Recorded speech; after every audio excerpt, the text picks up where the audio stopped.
So how does emotional cheating, emotional affairs, or emotional infidelity start? If I'm honest with you, if the frequency by which we're seeing new couples that come in because of emotional infidelity is any indication, emotional infidelity might be reaching epidemic levels. We live at a time that obliges us to keep running all the time. We walk, talk, eat, and work, and even drive fast. How we fall in love doesn't seem to be an exception. We do that fast too these days. Our lifestyle also seems to be keeping us in constant contact with other people all the time. From our phones and gaming consoles being gateways to meeting other people, to meet and to socialize, to the many hours we spend with colleagues at work and with workout buddies in the gym, or simply being out on the town meeting random strangers, we are simply bombarded by countless possibilities to meet new people. Some of these people are inevitably interesting and handsome.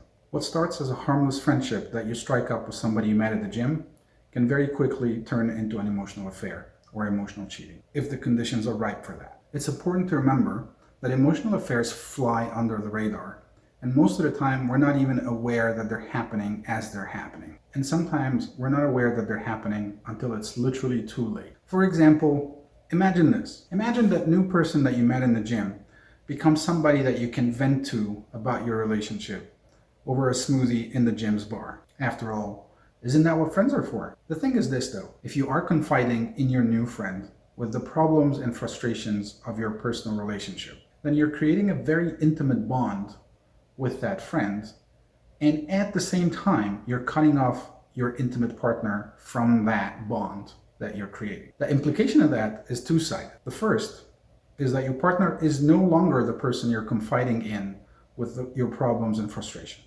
making it quite literally impossible for them to know what it is that is bothering you, bugging you, or what it is that they can do to help you. The second implication of that is that your new friend becomes somebody you more and more depend on for emotional support, making it inevitable that at some point they're going to look very attractive. They're going to seem to you like they're much more appealing and much more understanding of you than your intimate partner is. Said in another way, if you are criticizing your partner to your friend, you're putting your friend in a place where they are much more capable of meeting your needs because they know what your frustrations are. And that is exactly why emotional affairs or emotional cheating can be unbelievably devastating to your marriage or to your long-term relationships. Nobody wants to vent about the same thing in the same way twice in the same day. So if you're venting to your friend, you're definitely not venting to your intimate partner. But here's the kicker.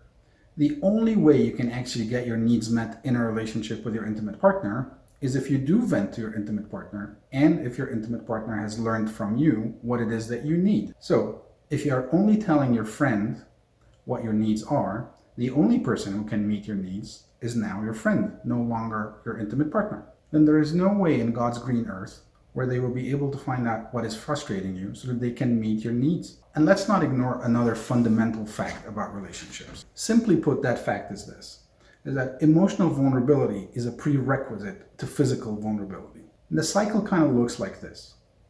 Being emotionally connected leads you to want to be more physically connected, which then makes you feel even more emotionally connected, which then makes you feel more physically connected, and so on and so forth. So suffice it to say that if you do not feel safe enough to speak with your partner, then you're not going to feel safe enough sleeping with them, which then makes you grow apart even further. Which is why this new emotional intimacy with your new friend can very easily turn into physical intimacy. For most of our clients that we helped through emotional infidelity and emotional affairs, the most hurtful and painful consequence of them being emotionally cheated on is that sense that they were deceived or betrayed or lied to. Any part of one's life that is kept secret from their intimate partner can have catastrophic effects on the trust that a couple has.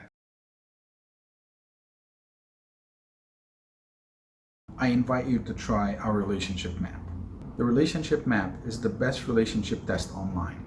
It will give you the results of 10 relationship counseling sessions in less than 20 minutes and at a fraction of the cost. I invite you to try it out now. It will blow your mind. I'll leave the link in the description below.